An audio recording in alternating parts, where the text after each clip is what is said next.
Anda masih bersama kami dalam Kominfo Newsroom. Pemirsa, penanganan pasca gempa bumi Cianjur disebut Menko PMK akan dilakukan secara paralel dan bertahap. Per 30 November 2022, tercatat 17.000 rumah rusak dengan berbagai kategori rusak berat, sedang, dan juga ringan. Dan dalam waktu dekat, pemerintah akan melakukan perbaikan atas 8.000 rumah dalam waktu dekat. Menteri Koordinator Bidang Pembangunan Manusia dan Kebudayaan Muhadjir Effendi mengatakan percepatan penanganan pasca gempa di Kabupaten Cianjur, Jawa Barat terus dilakukan secara paralel dan simultan. Sesuai dengan arahan Presiden Joko Widodo agar upaya penanganan pasca gempa Cianjur dapat berjalan dengan efektif. Menko PMK menyebut per tanggal 30 November 2022 dari sekitar 60.000 bangunan, ada sebanyak 17.864 rumah rusak yang sudah terverifikasi dari seluruh kategori rusak berat, rusak sedang, dan rusak ringan. Kemudian untuk tahap pertama, pemerintah akan melakukan perbaikan terhadap 8.341 rumah dalam waktu dekat. Menindaklanjuti arahan dari Bapak Presiden agar penanganan bencana gempa Cianjur ini dilakukan secara paralel dan simultan antara tahap tanggap bencana dan tahap rehabilitasi dan rekonstruksi. Kemudian untuk tahap 1 nanti akan ada sebanyak 8.341 rumah yang akan segera diperbaiki dalam waktu dekat, dan insya Allah Bapak Presiden hari Senin yang akan datang berkenan hadir langsung bertemu dengan para korban yang nanti akan mendapatkan bantuan langsung dari pemerintah untuk tahap rehab rekon yang tahap pertama atau rombongan pertama. Di sisi lain, Menteri PUPR Basuki Hadimulyono menyebut bangunan hunian telah dilakukan klasifikasi sesuai kerusakan yang ada. Yang sudah diverifikasi oleh BNPB, bangunan yang rusak rumah 17.864. Dari sebagai 17.864 itu adalah 8.400 rumah yang rusak berat kira-kira. Yang rusak berat ini ada dua penanganannya.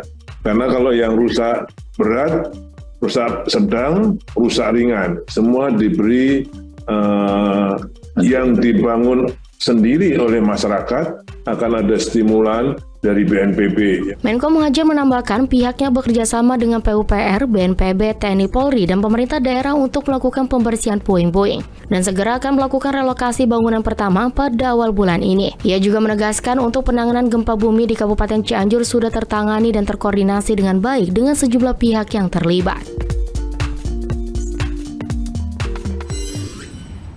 Sementara itu, pemirsa, Presiden Joko Widodo menyampaikan berbagai hal penting tentang persiapan pemilu. Di depan KPU, Presiden mengatakan agar KPU mengkampanyekan pemilu damai yang mengedepankan politik adu ide. Presiden Republik Indonesia Joko Widodo menekankan sejumlah hal penting yang harus diperhatikan Komisi Pemilihan Umum dalam penyelenggaraan pemilu serentak 2024. Dalam rapat konsolidasi nasional terkait kesiapan pelaksanaan tahapan pemilu serentak tahun 2024, Presiden meminta untuk meningkatkan kapasitas teknis persiapan pemilu, perbaiki kekurangan dan masalah yang harus diselesaikan, serta memastikan kesiapan sarana dan prasarana ketersediaan logistik penyelenggaraan pemilu dengan sangat teliti. Untuk menciptakan pemilu yang damai dan sehat, Presiden juga mengajak para peserta pemilu untuk mengkampanyekan terkait pemilu dengan mengoptimalkan teknologi informasi, mengedepankan politik adu ide agar terhindar dari politik adu domba.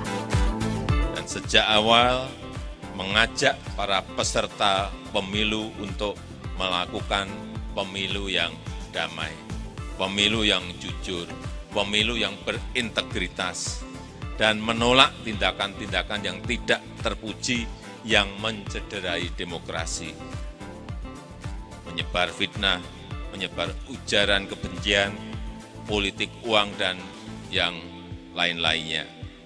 Kita harus mendorong kampanye berkualitas yang menyehatkan demokrasi kita, mengoptimalkan pemanfaatan teknologi informasi, mengedepankan politik adu ide, adu gagasan, bukan politik adu domba. Pada kesempatan yang sama, Ketua KPU Hashim Asyari dalam laporannya memastikan pemilu serentak 2024 akan diselenggarakan tepat waktu sesuai aturan 5 tahunan. Hasyim mengatakan selama konsolidasi nasional ini KPU akan menyelenggarakan beberapa kegiatan tahapan pemilu. Antara lain verifikasi partai politik, persiapan untuk pemutahiran daftar pemilih, penataan daerah pemilihan DPRD Kabupaten Kota, pembentukan badan ad hoc panitia pemilihan tingkat kecamatan, serta persiapan untuk pemutahiran daftar pemilih.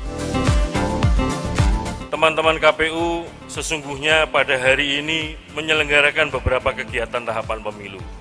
Di antaranya verifikasi partai politik, kemudian persiapan untuk pemutahiran daftar pemilih, penataan daerah pemilihan DPRD Kabupaten Kota, pembentukan badan ad hoc panitia pemilihan tingkat kecamatan, dan juga persiapan untuk pemutahiran daftar pemilih, dan nanti pada tanggal 16 Desember mulai penyerahan dukungan bagi bakal calon anggota DPD. Tahun 2023 diprediksi menjadi tahun krisis baik energi, pangan, dan ekonomi. Dan 1 bulan jelang pergantian tahun, Presiden Joko Widodo menyebut Indonesia memiliki berbagai sumber daya untuk hadapi krisis global di tahun depan. Ketahanan Indonesia hadapi krisis tercermin dari neraca perdagangan yang surplus selama 30 bulan secara berturut-turut.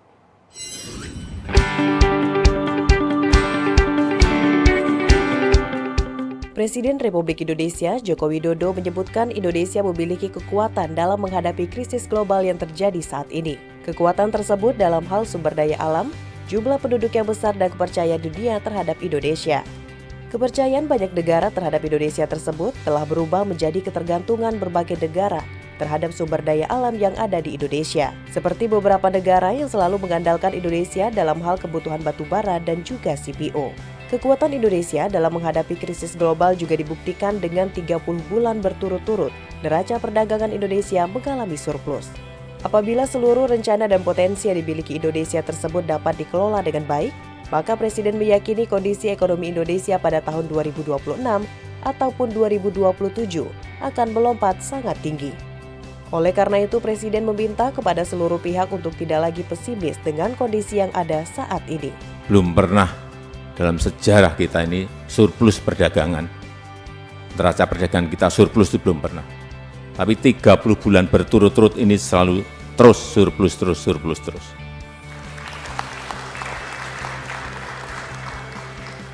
Bahkan angkanya ini untuk Januari dan Oktober sudah berada di angka yang tidak kecil. Ini yang menyebabkan kita itu di dalam kesulitan ekonomi dunia, global ekonomi yang sulit, kita itu orang kalau nggak lihat secara detail ini apa atau sebetulnya Indonesia ini. Angka-angkanya ada semuanya kok.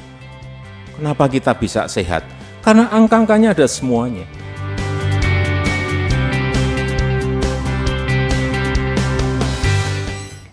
Sementara itu pemirsa, Komisi 1 DPR menyetujui Kepala Staf Angkatan Laut Laksamana Yudo Margono menjadi calon Panglima TNI.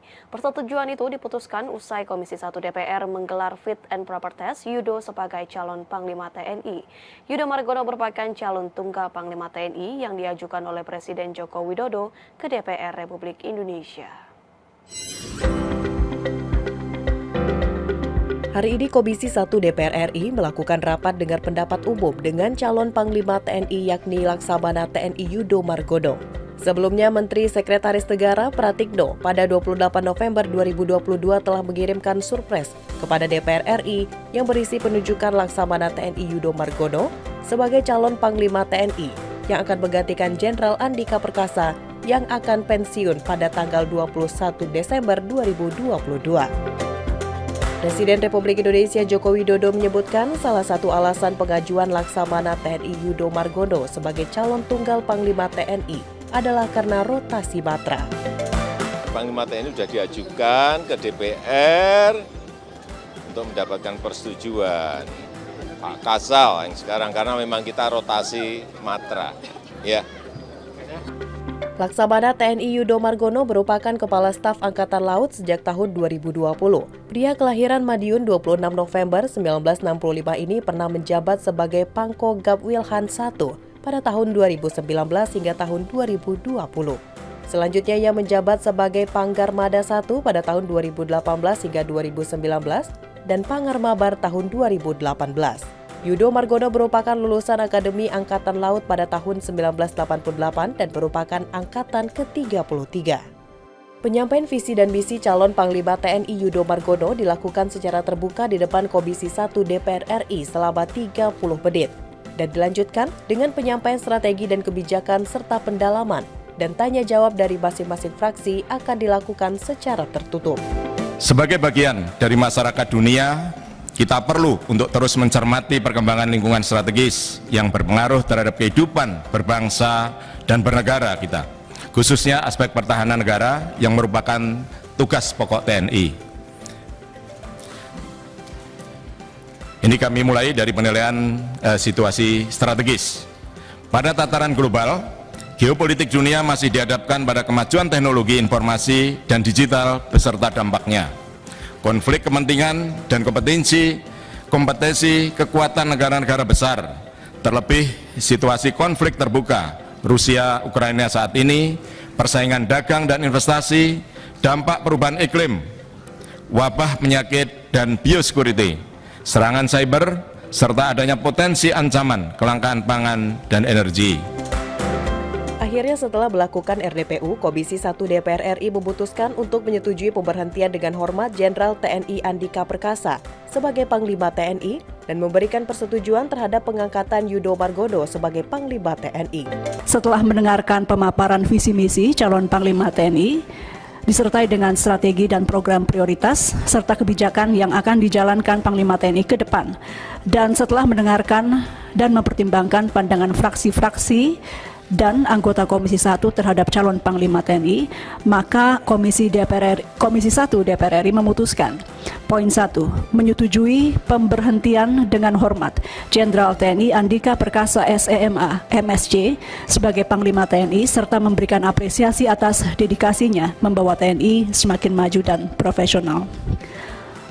Poin kedua, memberikan persetujuan terhadap pengangkatan calon Panglima TNI Laksamana TNI Yudo Margono SEME sebagai Panglima TNI.